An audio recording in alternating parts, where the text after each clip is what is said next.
Now this order is known as the hyrax, and this is an animal not common in our area, and this is known as the Procavia. So coming to the general features of hyracoidea, one important animal is known as the hyraxes, and they are very well furred and rotund. Rotund means mainly round shape. That is the why they are rotund animals with a short tail. You can see that the tail is very short. I will show you some animals.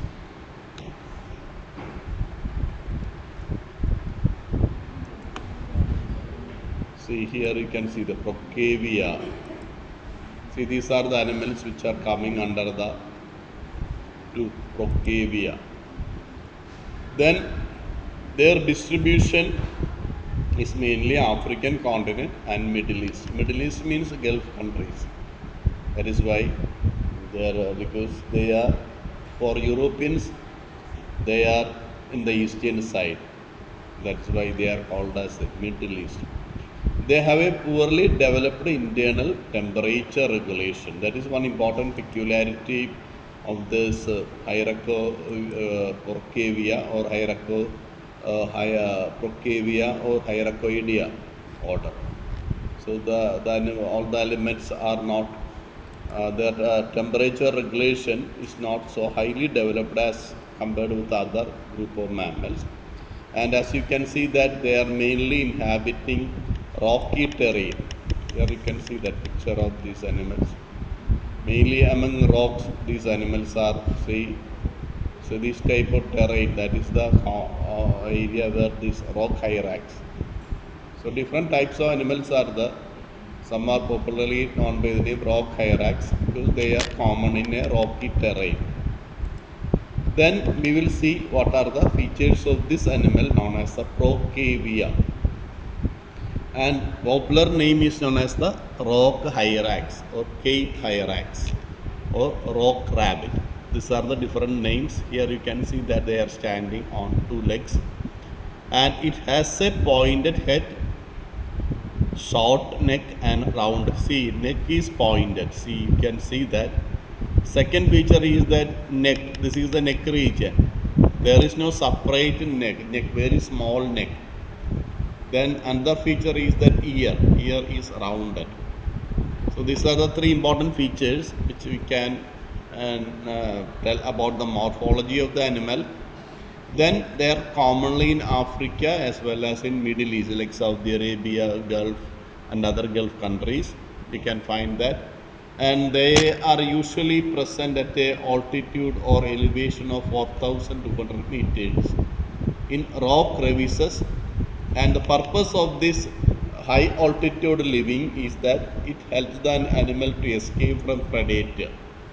So that is why they are mostly restricted or confined to high altitude mountains.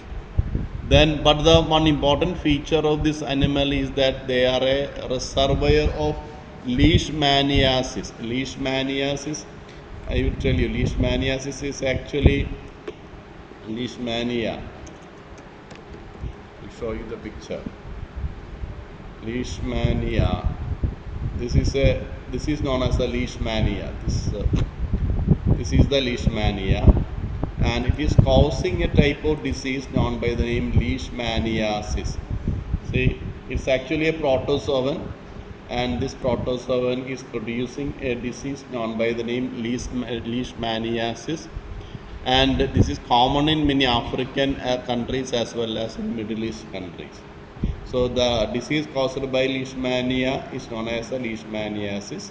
This is a protozoan disease. So that is regarding because this acts as a reservoir, that is, it is a carrier of this disease. So that is the meaning of the word leishmaniasis. That incomplete thermoregulation. That means it is very active, mostly active during morning time, and also during evening. But during the midday, it won't be very active. So it doesn't have a very complete, because maybe the sweat glands may not be very properly developed, so that at high temperature it may not be able to regulate this body temperature properly. That is why it is confined mainly to morning and evening time for their day-to-day activities, because they are living mainly in Middle East and African countries where temperature is very high most of the time. And in males, testes are permanently abdominal, as in elephants and sirenians. Sirenia means aquatic animal. But here you can see that whether if you take most of the animals, you can see the testes are located outside the abdomen, and such type of testes are known by the name extra abdominal testes, and that is a normal practice in almost all the mammal, because testes need a lower body temperature, maybe 2 degree or 3 degree lower than the 37 degree, which is a normal body temperature.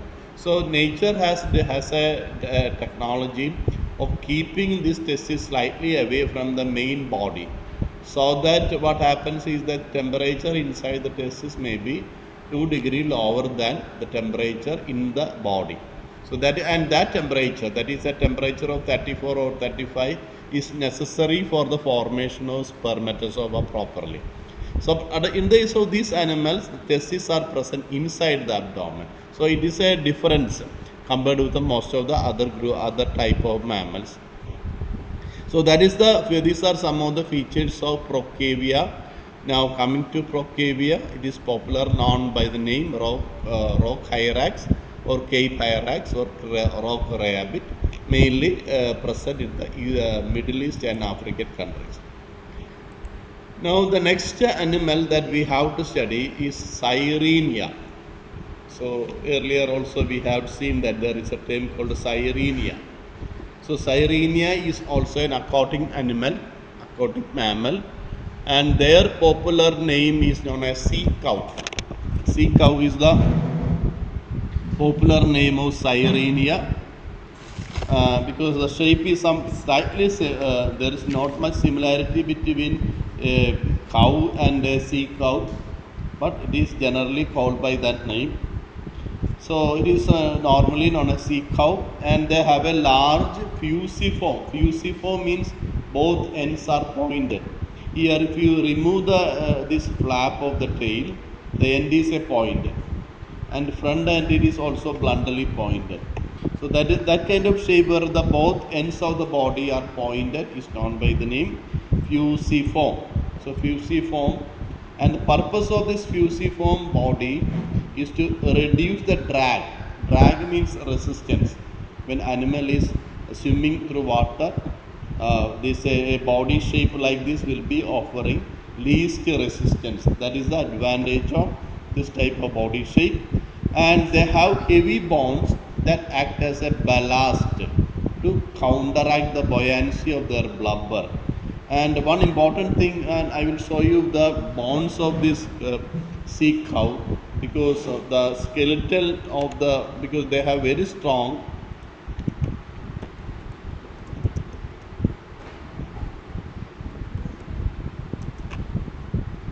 here you can see they have a comparatively stronger skeleton. Here you can see that. See, the skeleton is very strong. Here also you can see that. See, this is a picture showing the skeleton.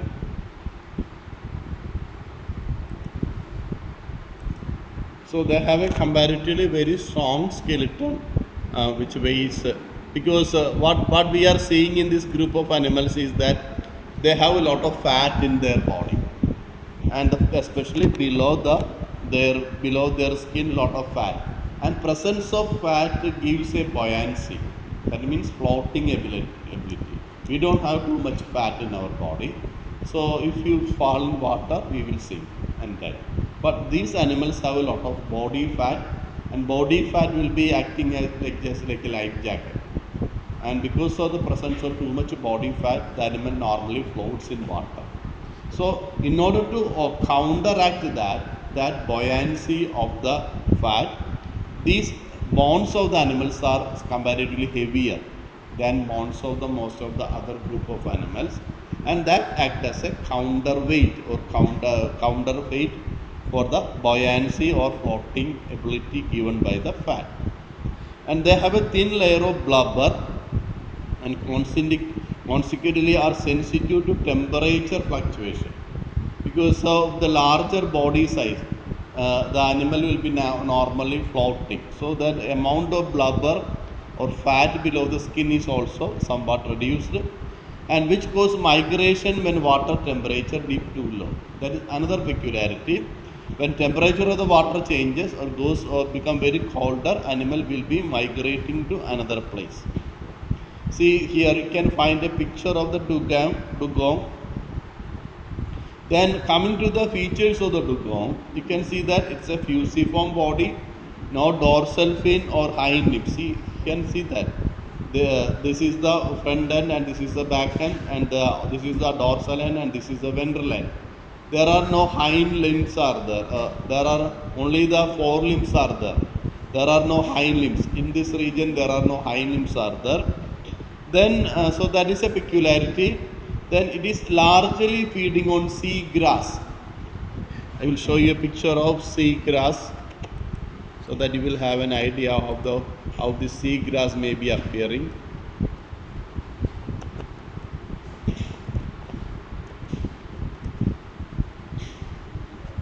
See, these are the type of, here you can find these are the sea grass. Here also you can find. These type of smaller plants may be living at the bottom of the sea. These are known as the sea grass. So they are mainly feeding on these kind of small plants which are present on the bottom of the sea, and especially in shallower part of the sea. And it is easily distinguished from manatees by its fluked dolphin-like tail. There is another animal, aquatic animal, manatee. Manatee is also, there is another animal, it is also similar. See here also you can see that this is the manatee. See, both look somewhat similar. See, this animal is known as a manatee. This is known as a manatee, and this is known as the dugong. So this is the dugong and this is the manatee. Both are somewhat similar in their body shape. So, and that is why it is normally confused with this. And one important way by which it is the presence of fluked tail. This tail is an important difference. This tail, the nature of this tail, the shape of the tail is one important way by which we can distinguish this manatee and a dugong. Then its snout is sharply downturned, an adaptation for feeding in benthic. So earlier I told you how these animals are feeding on this sea grass, and the mouth is slightly on the underside or on, so that it is easier for this animal to feed on the sea grass which are present on the bottom or the floor of the sea. So that is the peculiarity of the sea grass. Then another is that snout is sharply downturned, an adaptation for benthic seagrass community. Molar teeth are simple. Molar teeth are the larger teeth which are present at the back of the mouth and are peg-like, unlike the more elaborate dentition of the manatee.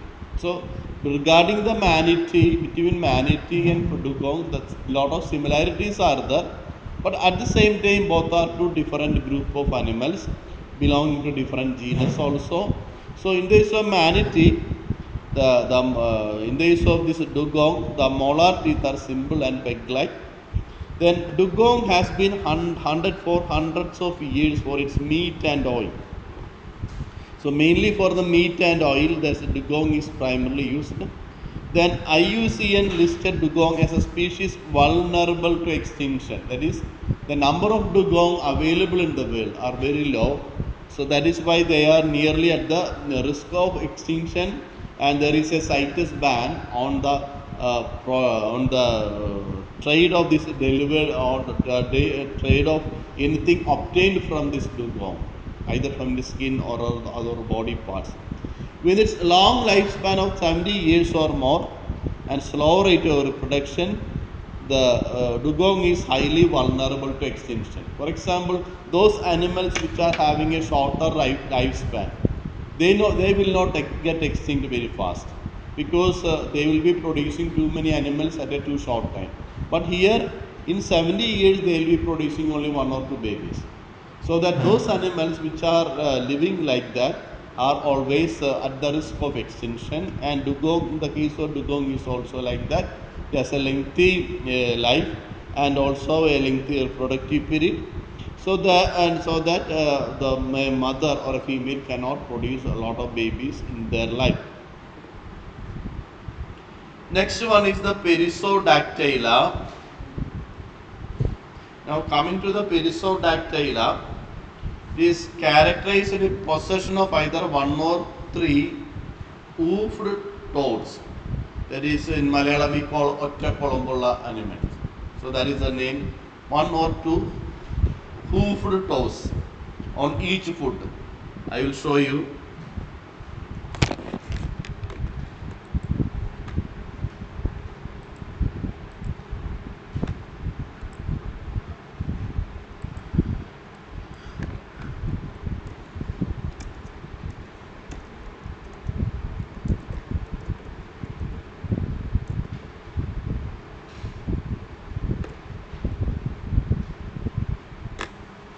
See, this is how it will. They are known as a Perissodactyla.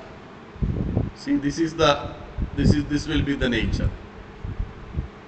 See, here you can see that either one hoof or two or three or more than three. So one or three hoofed hogs will be present, and mostly the animals coming under are horses, asses, zebras, and tapir. And also rhinoceros. These are some of the important animals which are coming in this group known as the order known by the name Perissodactyla. So as a Perissodactyla, we have horses, asses, zebras, tapir, as well as rhinoceros. Then coming to the features of the rhinoceros. Now if you take the rhinoceros, here you can see that this is the different type of rhinoceros. We have Sumatran rhinoceros are there, Asian rhinoceros are there. So these are the two different type of rhinoceros that you can see here. Then for the extent means living. In the case of living species, two of the extant species are native to Africa and three are to southern Asia. So mainly in Africa and Asia these rhinoceros are present, and they have a herbivorous diet. Herbivorous means mainly feeding on plants, and their brain size is very small. Even though animal is very big, it's a very big animal, the size of the brain is around 400 mg only, or 400 to 600 gram only in weight. Then one or two horns are there. Here you can see that either one horn or two horns may be present. Then thick protective skin formed of from layers of collagen positioned in a lattice structure. So coming to the nature of the skin is very hard, and that hard skin is actually formed by the thickness of the skin, about 1.5 centimeter to 5 centimeter, very thick. That is given by the layers of collagen and present in the lattice structure. Then rhinoceros are killed by poachers, animal killers or animal captures for their horns, and which are used by some culture for making ornaments as well as traditional medicine, especially in China or in many areas of southern Asia, Southeast Asia, we can find this type of habits. Then then both African species as well as Sumatran species have two horns, while Indian and Javan rhinoceros have a single horn. So that is an idea regarding the different species of rhinoceros. Then IUCN Red List identify the black Javan and Sumatran rhinoceros as a critically endangered one. See here you can see that the one important problem with the rhinoceros is that they are mainly used by because you might have heard about this rhino balm from China, From China, rhinoceros balms are used. Then tiger balms are used. And in traditional Chinese medicine, they are using the meat and other products of this rhinoceros for making those medicines. So that is the main factor that is leading to the extinction of this animal. Mainly, animal poachers are taking their horns and using their horns for preparing this traditional medicine. And both African species and Sumatran species have two horns. Here you can see that. This is the African and this is the Sumatran. They both have two horns. Whereas the Asian rhinoceros, in the case of Asian rhinoceros, they have only one horn. Let's check about the horns of the.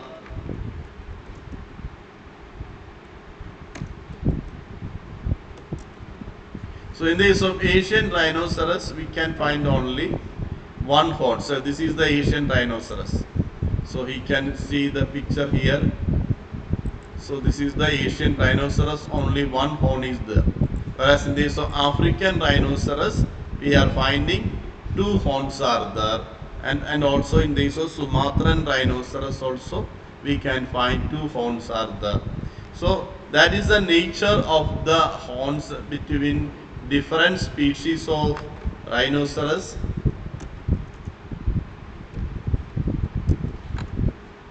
Here also you can find a picture of Sumatran rhinoceros. See, they have two horns. See, this picture is clearly showing it. See, here you can find two horns are there. See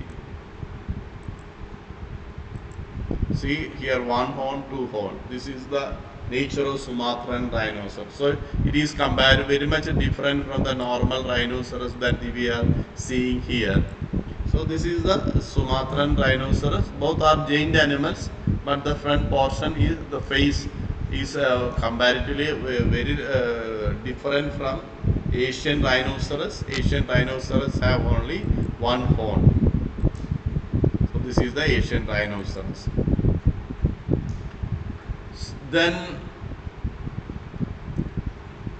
apart from Sumatran rhinoceros, they have nearly completely hairless except for the tail tip and ear fringes, but some fossil species were covered with a dense fur.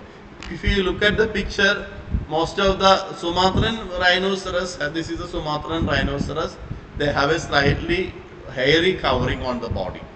But with regard to the other animal, Asian and rhinoceros, they do not have any hairy covering on their body. But in fossil species of rhinoceros that we have discovered, all of them are densely or thickly covered with the body hair. Then rhinoceros have a poor eyesight, but the sense of smell as well as sense of hearing are highly developed in this animal. So that is one peculiarity, and most of them prefer to avoid humans. Now there is one sanctuary in India where rhinoceros are protected. Do you know what is that sanctuary? Where is that sanctuary located? Assam. In Assam there is a name for that. What is that? It's a very famous tourist place in India. It is known as a Kaziranga National Park. So in this Kaziranga National Park, I will show you some picture here if there is there. So Kaziranga National Park in India is famous for it.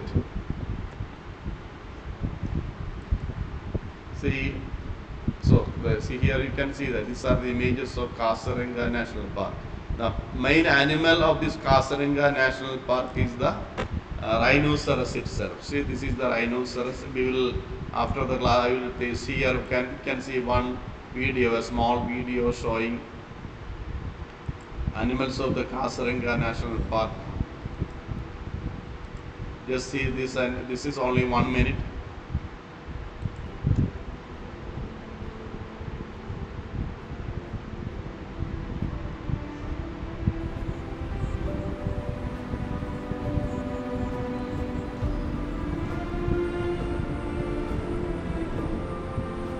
Here you can see that there are only one horn.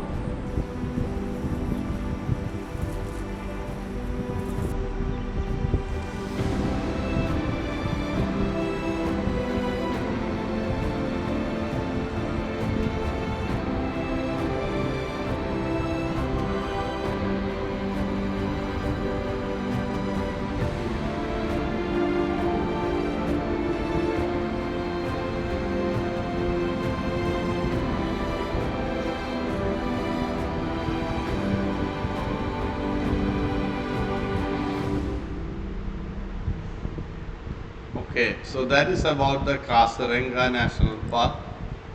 Then, so that is one important feature of this rhinoceros. They are very shy animals, mostly they move away from that.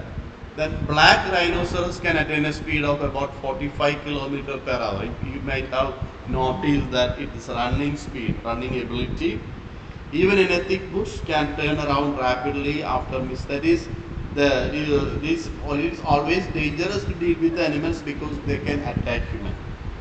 Even though it's a shy animal, so that is the nature of this group of animals. Then next one is the camellias. Here you can find that different types of camels are there. This is two-humped camel. This is the normal. दिखाया आप देख सकते हैं हाथी की सवारी की और जीप पे भी सवारी की। ये देखिए हाथी से किस तरह से दूर। That is the problem with YouTube. Okay, so in the case of camel, you can see that there are two different type of camel. Then this is another species of camel. It's a wild Bactrian camel. Now, one feature of the camel is that camels have a fatty deposit on their hump, and the camels have been domesticated as a livestock, and they provide milk, like milk, meat, and textile. Then it is a vital means of transport for passengers and cargo. The most popular type of camel is the one-humped dromedary. This is the Arabian camel, and that is making up 94% of the world's camel population. Then two-humped Bactrian camel, which is making 6% of the world population. Then this is the Bactrian camel, only 6%. And this is another type of camel, and that is the Bactrian camel has two humps are there. Then the wild Bactrian camel is a separate species. And now this is the camel, this is the Bactrian camel, and this is the Dromedairian camel, Arabian camel, and this is the third species, wild Bactrian camel. So this is a very rare species. If you take the world population, 94% of the camel population of the world is actually formed of Arabian or dromedary. And this is the Bactrian camel. I will show you some photographs or videos of Bactrian camel so that you may feel more interested.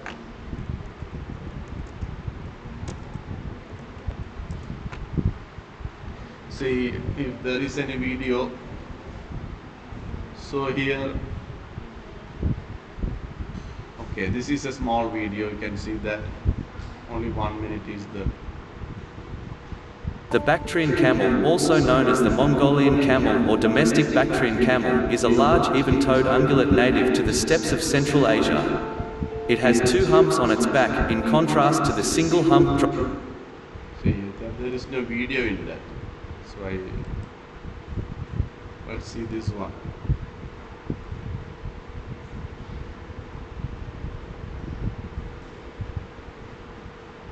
Here you can find Bactrian camel in Ladakh region.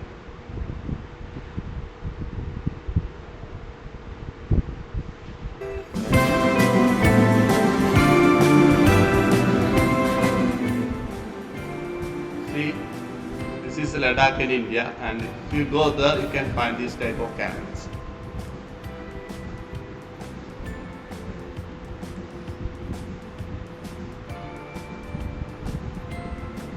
See, they have two humps, and their body is thickly covered with fur. So cute animals.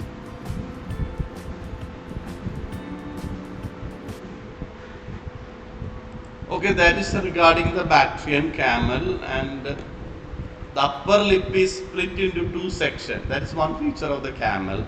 If you look at the camel, you can see that the mouth, these lips are divided, upper lips are divided into two portions. That is one peculiarity. Then heavy eyelashes protect eye from blowing sand, and they are mainly living in a desert region, so that the eyes are actually covered with the thicker eyelashes. We also have eyelashes, but hairs are not very strong, very thicker in our case.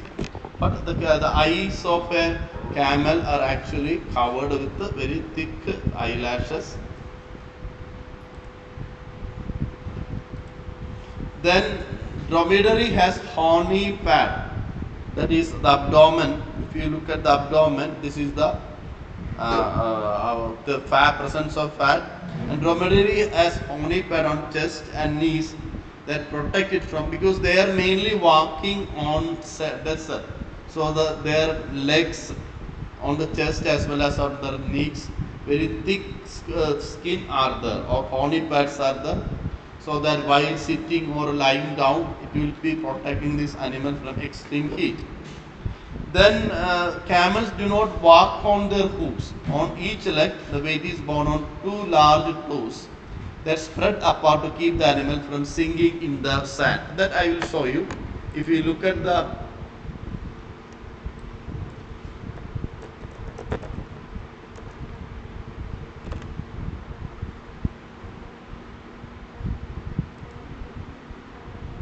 see, this is how the leg of a camel is. See, you can also see here. The toes are like this. See? So it is because of this nature of the toes that they are able to walk properly in desert sand. Otherwise, if we are walking, our hand will sink into the sand. So in the case of a camel, the toes are having only two toes are there, and they are spread apart to keep the animal from sinking into the camel. Then dromedary have a soft spreading pad for walking on sand. Bactrian camels have a firmer foot. In severe heat, camel survives for 4 to 7 days without. That is another ability of the camel. That is, a camel can survive in a desert up to 7 days or 1 week without drinking any water. So and it can go 10 months without drinking at all if it is not working. And forage contains enough moisture. So that is one peculiarity of the camel, even if there is no water availability. That is why these animals are capable of easily surviving in a desert. Then body rehydrates quickly within minutes after a long drink, absorbing 100 liters in 5 to 10 minutes.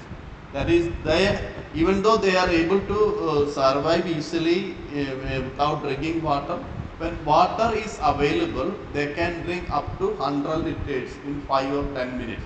So that is another adaptation of this animal. A thirsty camel can reduce its urine output to 1/5 of its normal volume.